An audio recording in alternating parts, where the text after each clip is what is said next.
world building. Day 1, rebirth. The world was silent. No cars, no phones, no city hum.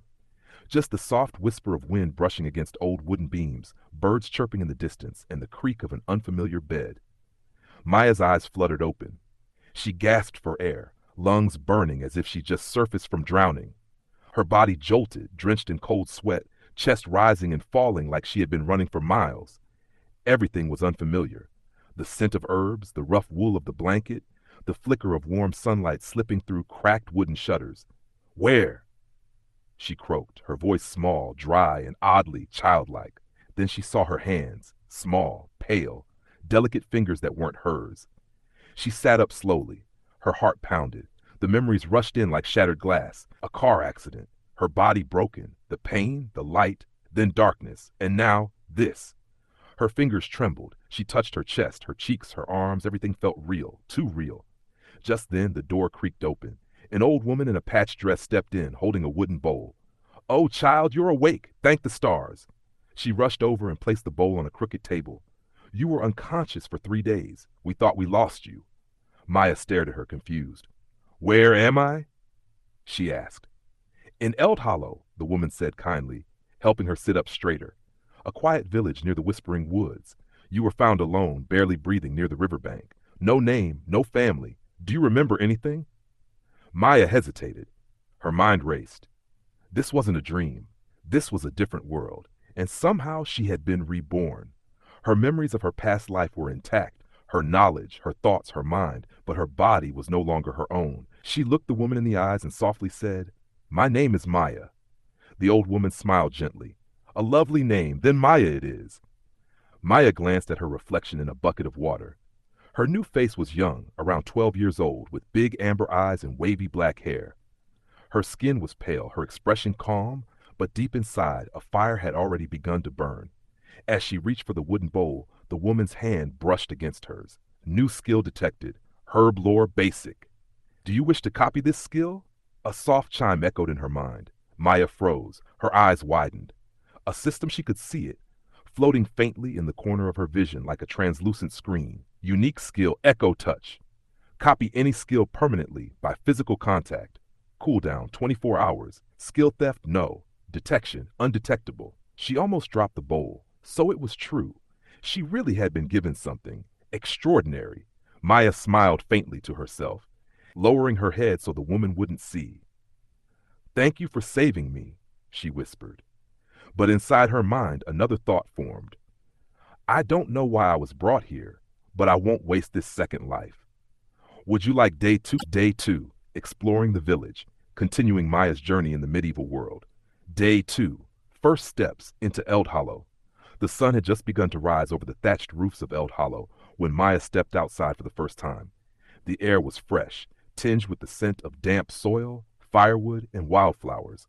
Birds sang lazily, and dew sparkled on grass like tiny diamonds. She clutched a small basket the old woman, Grand Taylor, had given her. "Go stretch your legs," she'd said with a smile. "Pick some herbs near the creek. Your body's still weak, but walking will help." Maya nodded and stepped into the cobbled path that wound through the village. Everything felt surreal. Stone houses with moss-covered roofs, chimneys puffing smoke into the blue sky. Children ran barefoot, laughing and tossing wooden toys. Blacksmiths hammered iron. Women hung washed clothes on lines while traders pulled carts loaded with firewood, fruits, or salted meat. It was a different world. And yet, Maya, reborn into a child's body, walked it with the mind of a genius. She passed the village square where a bulletin board stood. She paused, reading the posted parchment. Guild requests. Lost goat, reward 3 copper. Herb gathering for healer Yorn, reward 5 copper. Pest hunt, slimes near the creek. Wanted, bandit sighting East Trail. Guilds, she whispered. So they do exist. She made mental notes. Every detail mattered. Her plan wasn't to become famous or powerful, prepared, quietly, safely. As she wandered further, she found the creek. The water shimmered with clarity, stones visible beneath its surface. Maya knelt, brushing her fingers against a patch of blue leaf, the herb Granthella mentioned. Suddenly, a soft rustle. Maya turned. A girl about her age stood behind her, clutching a woven bag. She had messy red hair, dirt-smudged cheeks and sharp green eyes. "You're the sick kid," the girl said bluntly. "Granthella's new shadow." Maya raised an eyebrow. "Shadow? You follow her around like one." The girl smirked, then crouched to pick her own herbs. "Name's Lila." "You?" "Maya," Lila squinted at her. "You look weird, not in a bad way, just quiet weird." Maya chuckled softly. "Is that a compliment?" "Might be." Then Lila suddenly gasped. "Wait! You touched that blue leaf wrong." She reached forward and lightly pressed her fingers into the base of the herb stalk. New skill detected. Herb harvesting? Copy skill?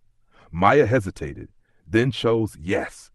A soft tingle flowed through her fingers. She smiled. Lila didn't notice. "See? You pinch it here so the roots regrow. People keep plucking it like fools. No wonder Healer Yorn's always mad." Maya nodded, copying her motion perfectly now. "Got it. Thanks." Lila blinked. "You learn fast." Maya looked toward the village. Her gaze settled on the guild house in the distance, a small, worn building with a metal sign creaking in the wind. This was only the beginning. She'd learn, observe, collect, quietly, building herself up, day by day, from a powerless girl to something the world wouldn't see coming. Would you like day 3 next? Day 3, a slow life. A peaceful, heartwarming chapter that builds Maya's daily rhythm and connection with the village. The rooster crowed before the first light broke the sky. Maya stirred beneath the warm wool blanket. Her body still ached in places, but her mind was clearer than ever. A strange peace had settled in her chest, like the calm after a long storm. She wasn't in a rush. Not today. Granthella's cottage was already filled with the scent of warm bread and chamomile tea by the time Maya got out of bed. "Morning, child," Gran greeted without turning, her wrinkled hands busy kneading dough. Maya patted over quietly and began helping her. Thella didn't speak much during mornings, but that was fine. The silence was comfortable. After breakfast, Maya stepped outside with a basket of herbs from yesterday's gathering. A few children waved as she passed. She waved back. Still shy, still a little distant, but warmer now. She made her way to Healer Yorn's hut, a crooked little building with hanging herbs drying in bundles along the windows. Yorni was a lean man with silver hair and a permanent scowl, but his hands were gentle when treating wounds. He didn't say much either, only gave a grunt of approval as Maya handed him the herbs. But the moment their hands touched, new skill detected. Minor healing magic, basic. Copy skill? Maya blinked. Magic. So it was real. So casually woven into daily life. She whispered yes in her mind. A flicker of warmth sparked in her fingers. Barely anything. But it was there. "Come back tomorrow," Yorni said. "You've got a steady hand." Maya smiled. "I will." The rest of the day passed in gentle rhythms. She fetched water from the well, helped Thela hang washed sheets in the backyard, played with the chickens that kept stealing laundry pegs. In the afternoon, Lila came by. "You want to help fix the fence by the orchard?" she asked, swinging a stick like a sword. "Is that a request or an order?" Maya smirked. "Definitely an order. Come on." They worked together in the field, hammering stakes and weaving twigs. Maya watched how Lila used her strength, her footing, how she judged balance. New skill detected. Basic carpentry? Copy skill? She accepted it without hesitation. Even the smallest skills were valuable. As the sun dipped behind the hills, the sky turned a soft orange. Villagers lit lanterns. Smoke curled from chimneys. Children were called home for supper. Maya and Lila sat on a wooden fence, watching fireflies dance in the twilight. "You ever think about leaving?" Lila asked suddenly. "Eld Hollow's nice, but there's a whole world out there." Maya looked at her. "I do," she said softly, "but I want to understand this world first, slowly." Lila grinned. "You talk like an old lady sometimes." Maya chuckled. "Maybe I am." That night, as stars blanketed the sky, Maya lay in bed staring at the ceiling. She had no grand quest yet, no enemies, no need to rush. For now, she was just a girl in a quiet village, living a slow life, and for the first time in forever, she felt safe. Would you like day 4 next? Should we continue? Absolutely. Here's day 4, a slow life, continuing Maya's peaceful routine while slowly gathering skills and understanding the world around her. Day 4, gentle rain and wooden dreams. Rain fell softly on Eld Hollow. Not the kind that frightened or flooded, but the gentle kind that made people smile, wrap themselves in cloaks, and hum while cooking over warm fires. Maya stood by the window of Granthella's cottage, her breath fogging up the glass as she watched villagers with umbrellas made of stitched hide. Inside, the room was cozy, fire crackling, the scent of onion stew simmering on the hearth. Granthela sat weaving a new shawl with practiced fingers. You should visit the carpenter's shop, Thela said suddenly. Maya turned. Why? You've been picking up every skill with ease. Might as well help around. Old Carver needs a hand. The rain had lightened to a drizzle by the time Maya stepped outside, basket in hand. She pulled up her hood and followed the muddy path through the village. The carpenter's shop stood near the edge of Eld Hollow, a long wooden structure with open walls, stacks of lumber, and the smell of sawdust. Inside, a young girl about Maya's age was hammering a beam into place. She wore rolled-up sleeves, her reddish hair tied back in a braid, and had a streak of dirt across her cheek. Despite the rain, her energy was bright. Hey, the girl called. You Maya? Lila told me about you. Maya nodded. She said you've got sharp eyes. I'm apprentice carpenter, full-time fixer of everything that breaks. Maya smiled. I'm good with hands, I think. Ree tossed her a pair of gloves. Let's find out. The rest of the day passed slowly, wonderfully. They worked on repairing a stool, sanding the edges, replacing broken planks. Ree showed her how to balance wood properly, how to test for weak joints, and even how to read simple blueprints. Maya watched, learned, copied. New skill detected: tool handling, craftsmanship, woodworking, basic. New skill detected: structural estimation. Passive, she accepted them all. Quietly, gratefully. By noon, Ree was chatting as they worked, her voice cheerful. I want to build a bridge someday, she said. A real one, over the northern stream. Everyone crosses there, but the logs always rot. Maya glanced at her. What if we used stone or layered timber? Ree blinked. You know about stonework? Just ideas, Maya said softly. You're weird, but in a good way. In the evening, they shared bread and cheese beneath the shop's overhang, watching villagers pass by in the drizzle. Thanks for helping, Ree said. Come back tomorrow? Maya nodded. I will. That night, back in Thela's home, Maya sat by the window again. She had dirt under her nails, a few splinters in her fingers, and a small bruise on her wrist. But her heart was warm. No grand adventure, no sudden danger, just slow progress, honest work, and new bonds. She whispered to herself before sleep.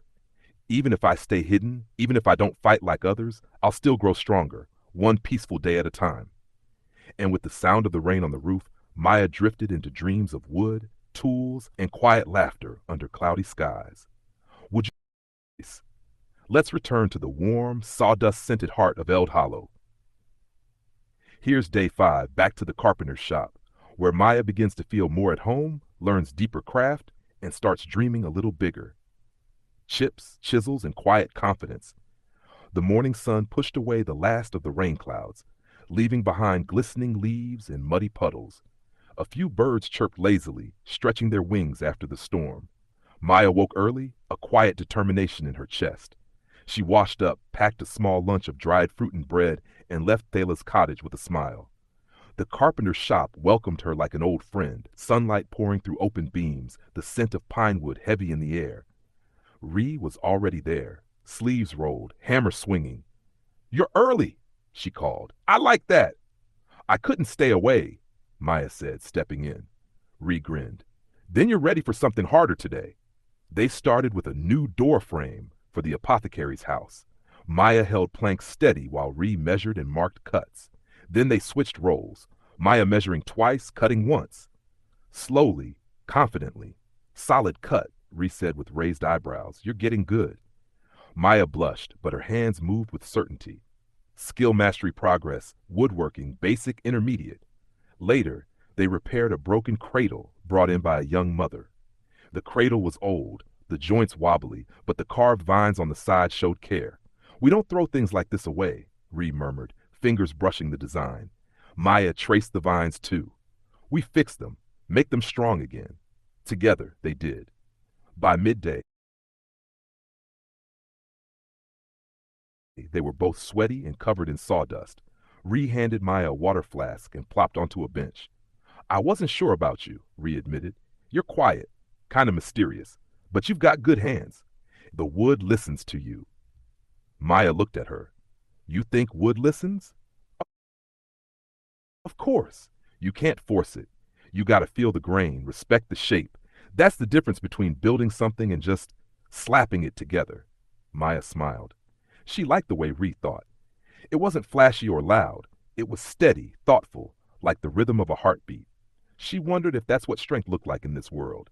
Not just swords or magic, but hands that could build something that lasted. In the afternoon, they worked on Maya's first personal project, a small wooden box with a sliding lid.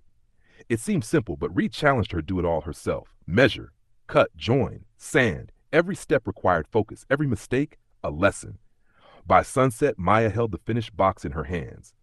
Rough in places, not perfect, but hers. You did it, Reed said, clapping her on the back. That's your first build. Maya opened and closed the lid quietly. Inside, she whispered, she would store secrets. That night, she sat under the stars outside Thela's cottage, cradling the box, and for the first time in this life, Maya felt proud of something she made with her own hands. Not all heroes need swords, she murmured. Some carry hammers. Would you like day 6 next? Blending Maya's slow life as a budding carpenter with her growing inner fire and curiosity for creation. Day 6. The door in the bridge. The sun peeked over the treetops, brushing the village of Eld Hollow with gentle gold. Morning mist clung to the earth as Maya stepped out of Thela's cottage with a wrapped doorframe hoisted over her shoulder.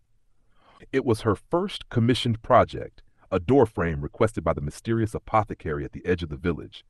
She'd sanded it herself, shaped the grooves with patience, and added little carvings of falling leaves along the top beam. Quiet, beautiful, and sturdy, like her. As she made her way through the cobbled paths, villagers waved and smiled. Children peeked at her from behind barrels, curious about the carpenter girl with the city eyes. By mid-morning, she reached a crooked little house nestled beside an herb garden. A wooden sign swung overhead. Time and threads, potions, herbs, and oddities. The door creaked open before she knocked. A tall woman with silver hair braided behind her ears stepped out. She wore a long apron dusted with lavender, and her eyes were sharp but kind. You must be Maya, she said warmly. I'm Yornin.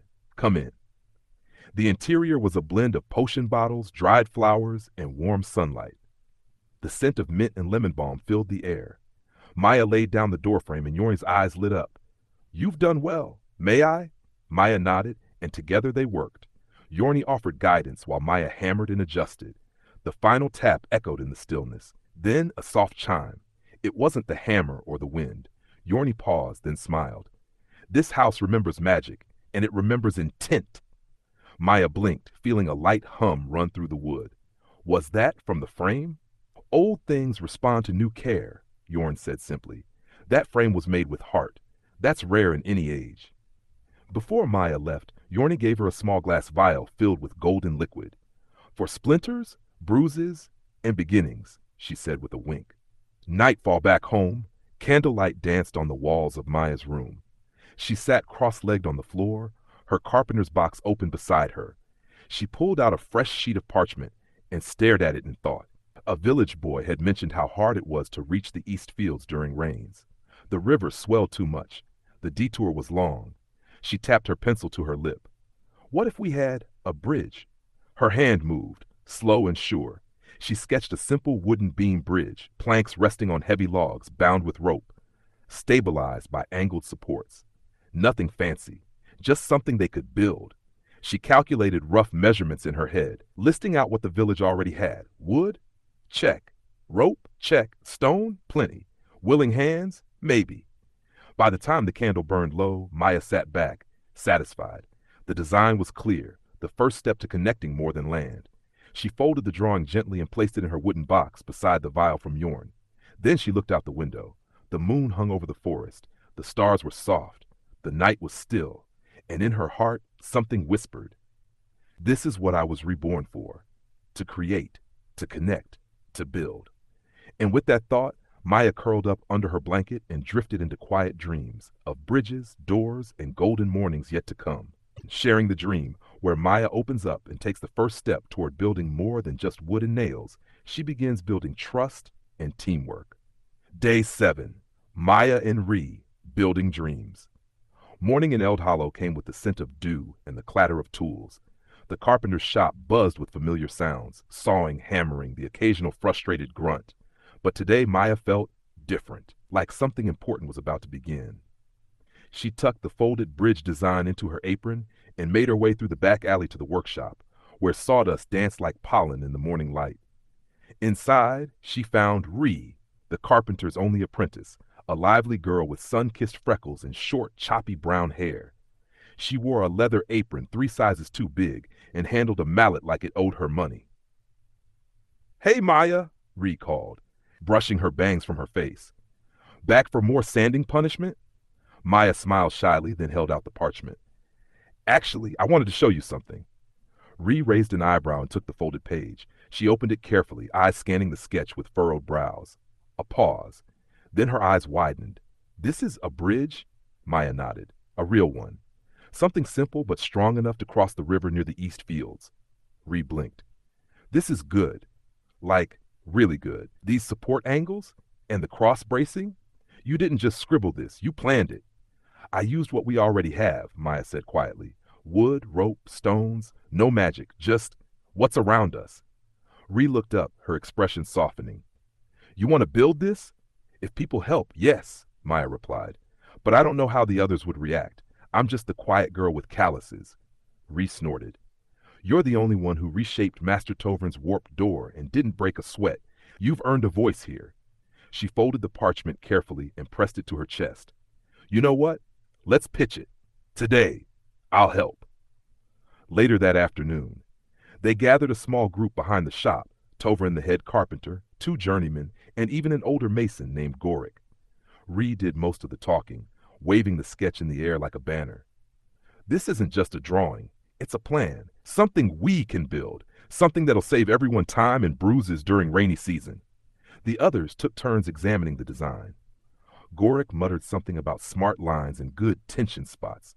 Tovrin scratched his beard. Finally, he looked at Maya. "You drew this?" She nodded. "Humph," he grunted. Then a faint smile crept across his lips. "Looks better than that old one they used up north." The group murmured in agreement. Ree beamed. "We should try it, right? A small model first, maybe across the little stream behind the barn." Tovrin crossed his arms. "Fine, one trial build. We'll see if it holds." As the sun dipped low, Maya sat beside Ree on a wooden beam outside the workshop. "You know," Ree said, swinging her legs, "when I first saw you, I thought you were just passing through. Quiet, weird, too neat. And now? Still weird," Ree teased. "But you belong here, like a nail that fits without needing hammering." Maya laughed softly. "That's a really carpenter way of putting it." "Yeah, well," Ree grinned, "you're rubbing off on me." The 2 girls sat in silence, watching the golden horizon. Not just wood, not just bridges, but something real was starting to form. Friendship, vision, and maybe change. Would you like Day 8 trial bridge construction begins next? Or a side scene with someone else reacting to the idea? 8, Trial and Timber, where Maya takes her first steps from dreamer to doer. Day 8 Trial Bridge, gathering the wood and will. The morning light spilled across Eld Hollow's east fields as Maya tightened her apron and adjusted her gloves. Today was no ordinary day. Today, they would start building the trial bridge. Her heart beat a little faster, not from fear, but purpose. Morning. Gathering the team. The workshop's yard was alive with energy. Ree had already rallied a small group. Tovrin, the head carpenter, still skeptical but curious. Gorik, the grumbling mason who brought along his grandnephew to help. 2 farmhands who'd offered to lend their backs.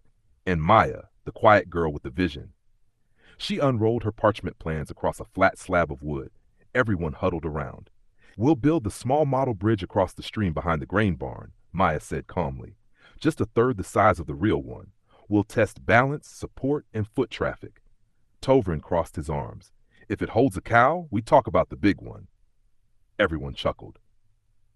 Midday, lumber, rope, sweat. By noon, sweat soaked their collars. They'd gathered. Rough pine logs for the main beams. Planks scavenged from an old collapsed shed. Rope thick and scratchy, bartered from the fisherman's storehouse. Maya measured each log herself, marking lengths with chalk. She guided two farmhands in cutting the support beams with her own saw, earning silent respect. Ree hauled planks with practiced ease, occasionally teasing Maya. "You're stronger than you look, you know?" Maya just smiled. Good wood makes good arms. Afternoon. As shadows lengthened, they began assembling the base frame on dry ground. 4 logs, 2 side beams, cross supports. Maya inspected every joint, tightened every rope, adjusted every nail. "Feels solid," Gorick grunted, tapping a support with his walking stick. The structure groaned slightly as they moved it toward the stream. Everyone braced as they slid the trial bridge over the narrow bank. A pause, a breath. Then Ree skipped across it, arms out like wings. "It holds!" Tovrin scowled, but a grin tugged at his beard. "Let's try the ox next week." Evening, planning the real bridge. As the others left for supper, Maya stayed behind, wiping her hands with a cloth. She sat on the bridge, legs dangling above the soft stream. Ree plopped down beside her, tired but smiling. "You did it. We did it," Maya corrected. She pulled out a fresh scroll, already filled with plans for the full-size bridge near the East River. She pointed at details. "We'll need 6 thick logs for the base, more nails, stones to reinforce both sides, and maybe ask Yorn if she has any sap glue. Herbs help bind wood." Ree stared, wide-eyed. "You're already thinking 10 steps ahead, huh?" Maya nodded slowly. "Because this isn't just about a bridge. It's about making this village better, safer, connected." Ree smiled, then stood and offered her hand. "Then let's build something they'll never forget." Day 8 ends, with tired hands, full hearts, and the first steps of something far bigger than wood and water. Here's Day 9, Foundations of Trust, where Maya begins to lead, not just with blueprints, but with vision. Day 9, Preparing for the bridge. Morning, whispers and curiosity. Eld Hollow had always moved slow, like honey in winter, but this morning, the air buzzed with something different. Talk of the trial bridge spread like fire across rooftops. The quiet girl built it. They say she can sketch like a royal scribe. She wants to build one across the East River. And so, when Maya walked into the village square, heads turned. She wasn't wearing a noble cloak, just a tunic streaked with sawdust, hands calloused from real work. But she walked with purpose. She pinned a notice board sketch near the baker's stall. "East River Bridge Project, volunteers welcome, all hands needed, meet by the grain barn at noon." And just like that, the first seeds of leadership took root. Midday. By noon, more than a dozen people gathered behind the grain barn. Farmers, curious but cautious. 3 village women carrying tools borrowed from their husbands. Children, wide-eyed and whispering. And the ever-loyal Ree, hammer on her hip. Maya stood before them, parchment in hand, voice calm but clear. "I'm Maya. Some of you saw the stream bridge. This one will be bigger, stronger. It'll connect the fields and cut travel by half. It'll help during floods. It'll help trade." A skeptical older man, Marvin, crossed his arms. "And who made you planner of bridges?" Maya didn't flinch. She unrolled the blueprint onto a barrel. "I didn't ask for power," she said, "but I saw a need, and I know how to build." There was silence. Then someone stepped forward. It was Yornin, the silver-haired healer. "I saw her work. The bridge held, and my clinic needs faster access from the farms." That did it. More heads nodded. Tools came out. Hands were offered. Maya didn't just ask for trust. She earned it. Afternoon, dividing the tasks. Maya broke them into crews. Woodcutters, 2 men and 1 woman who'd gather and prep beams from the old grove. Stone haulers, teens and strong-backed farmers to bring base stones for the riverbank. Rope twisters, the Fisher families, ready to weave sturdy ties from what they had. Carpenters, herself, Ree, and a few curious craftsmen who volunteered. She moved between them, answering questions, sketching diagrams in dirt, showing people how to notch beams properly. She guided without barking, explained without condescension. People noticed. Evening. Quiet confidence. As the sun dipped behind the forest, Maya stood alone by the riverbank, staring at the far side. The full bridge would stretch across this span. It would carry food, people, ideas. It would carry hope. Ree walked up beside her, smudged and smiling. "You got a whole village to follow you," she said, handing Maya a flask of water. Kinda scary, huh? Maya took a sip. A little, but bridges don't build themselves. People do. Ree tilted her head. So what do we call this one? Maya's Bridge? Maya chuckled. Let's build it first. Then they can call it whatever they want. Day 9 ends, with boots in mud, hearts aligned, and the village of Eld Hollow beginning to believe, not just in a bridge, but in a girl who never stopped drawing them.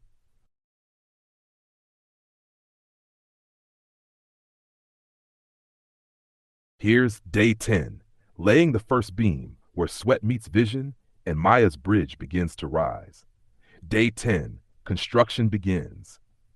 Early morning, mist and timber. The mist curled low over the riverbank as Maya arrived before sunrise, blueprints tucked under her arm and a measuring rope looped around her shoulder. Ree was already there, hammer in hand and half a loaf of bread hanging from her teeth. You didn't sleep again, did you? She mumbled through the bite. I dreamed of bridges, Maya said simply, and set to work marking ground lines in the dewy grass. One by one, the villagers trickled in, yawning, stretching, carrying planks, ropes, chisels. Some brought nothing but their hands. Maya welcomed them all. Midday, the foundation. They began by laying foundation stones into the muddy banks on both sides. Marvin, the skeptical elder, barked orders to younger men, but followed Maya's markings to the inch. She stood with chalk in hand, calculating angles and distances, redrawing when needed. A teenage boy asked, "How do you know all this?" Maya smiled. I used to read a lot of books in another life. They didn't understand, but they liked the answer. Logs were brought in on carts, thick, rough-cut pine. The heaviest beams needed 10 men to move. Maya personally showed them how to notch the ends, where to place support blocks, and how to lash triangular braces underneath to prevent collapse. Afternoon, the first beam. The moment came. The first long beam was lifted. Sweat trickled, muscles burned. Lift together, Maya called. Don't rush the river. With one final push, the beam thudded into its carved groove on the opposite stone. It held. A breathless silence followed. Then cheers erupted. Children clapped. Women smiled. Marvin nodded once. Girls got a bridge in her bones. Evening, campfire and camaraderie. As night fell, no one wanted to leave. They lit a small campfire near the site. Some roasted root vegetables. Others traded stories. Maya, however, sat quietly with a piece of charcoal, sketching improvements in the dirt. Ree leaned over her shoulder. Thinking about the next steps? I'm thinking how to make it last 50 winters, Maya said. Ree looked out over the first beam, catching the silver moonlight across the wood. You know, she said, this might be the most important thing to happen here in years. Maya nodded slowly. It's not just a bridge, it's a beginning. Day 10 ends with the first timber laid and a whole village's spirit rising with it. Would you like to follow day 11? Here's day 11, Timber, Troubles, and Trust, where progress is made, but not without challenges.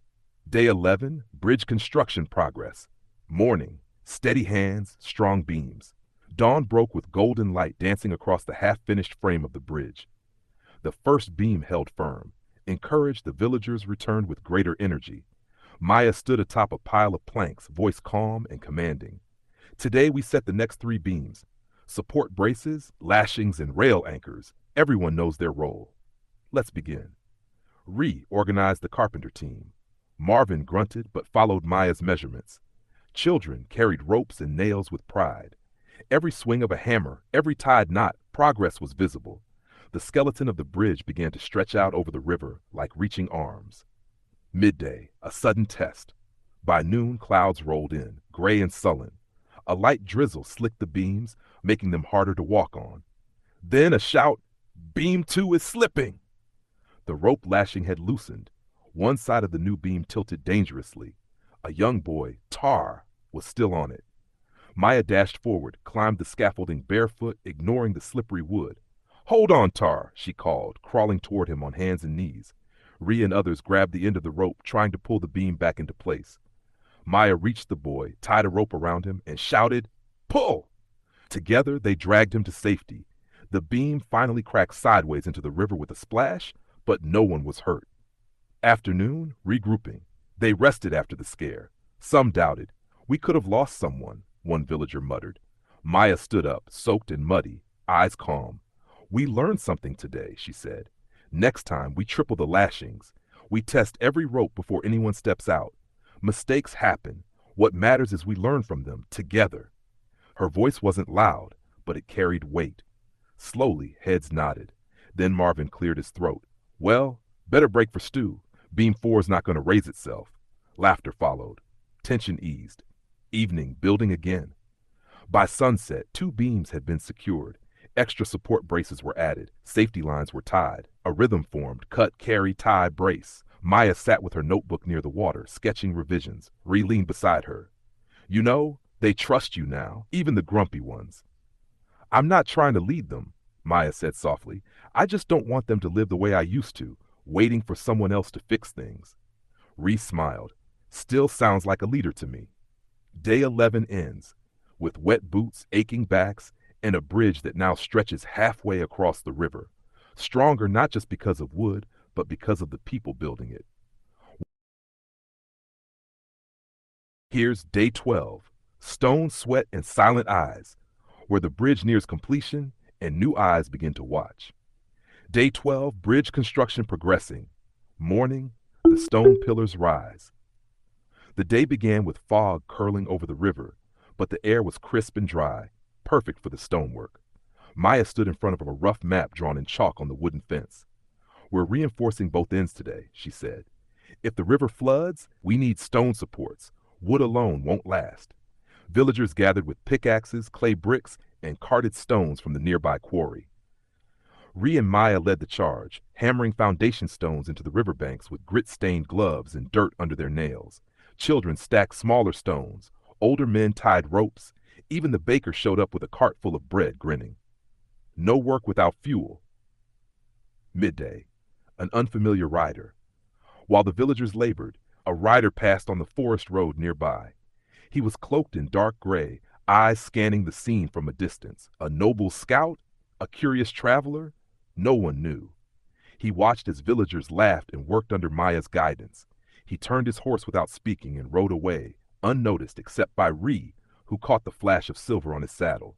She whispered to Maya, Someone's watching. Might be nothing, but I've got a bad feeling. Maya frowned. Then let's make sure we build faster than they can react. Afternoon, raising the middle span. The middle beams were hoisted with a makeshift pulley Maya designed from leftover wheels and woven rope. It groaned under the weight, but held. The entire village pulled in unison. 1, 2, 3, heave! The beam rose and locked into place like it belonged there. They cheered, muddy and soaked in sweat. The bridge now connected both banks, not just in planks, but in purpose. Maya touched the central beam, palm resting flat. We'll test it in 2 days, she said. Let the wood settle, then we walk across. Evening, quiet conversations. That night, under the stars, Maya sat with her mother's journal open, its pages full of diagrams and old sketches from her past life. Ree sat beside her, sipping from a wooden cup. You think someone's coming? She asked. I think someone already has, Maya replied softly. This village, it's starting to glow. People with power notice things that shine. Ree looked out toward the forest road. Then let's finish what we started before they try to take it from us. Day 12 ends with the bridge nearly complete, the village more united than ever, and distant eyes quietly watching the girl who's teaching peasants to build the future. Ready to continue with day 13? Here's day 13, the first crossing, a day of triumph, tension, and silent resolve. Day 13, the first crossing. Morning, mist and anticipation. The river was calm, veiled in morning mist. The bridge stood still and proud, wooden planks firm, stone supports grounded. Villagers gathered at its base, whispering with excitement and touch of fear. Would it hold? Would someone fall? Maya stood at the edge, her sleeves rolled up, hands calloused, and eyes steady. Ree approached, nudging her with a grin. You crossing first? Maya nodded. I designed it. If it fails, it should fail with me on it. That silenced the murmurs. Then she stepped onto the bridge. Midday, a village holds its breath. Each footstep echoed faintly on the planks. Creak! Thud, creak. The structure held. No swaying, no bending. Halfway across, Maya stopped. She turned and smiled. It works! Cheers erupted behind her. Children clapped. Old men wiped their eyes. One by one, villagers followed, crossing as families, as friends. Some danced across it, some cried. The once divided village now stood on both sides of the river, joined by something they built with their own hands. Afternoon, a name for the bridge, recarved into a polished wooden post at the start of the bridge. Unity Crossing. Fitting? She asked. Maya nodded. More than fitting. They tied ribbons, flowers, and herbs to the rails as blessings. Even the local priest muttered a reluctant prayer of protection. And though Maya didn't say it aloud, in her mind she whispered, "This is just the beginning." Evening, the road ahead. That night, as the village celebrated, a parchment slipped from beneath Maya's door. It bore no seal, just a single line in neat script. Your bridge is beautiful, but some walls were built for a reason. Maya stared at it, her smile fading. She tucked it into her journal, looked out at the moonlit bridge, and whispered, "Let them come. I'll build more." Day 13 ends. Not just with a successful bridge, but the beginning of Maya's true journey. From a quiet reborn girl to a leader shaping history with sweat, knowledge, and conviction. World building. Day 1, rebirth. The world was silent. No cars, no phones, no city hum.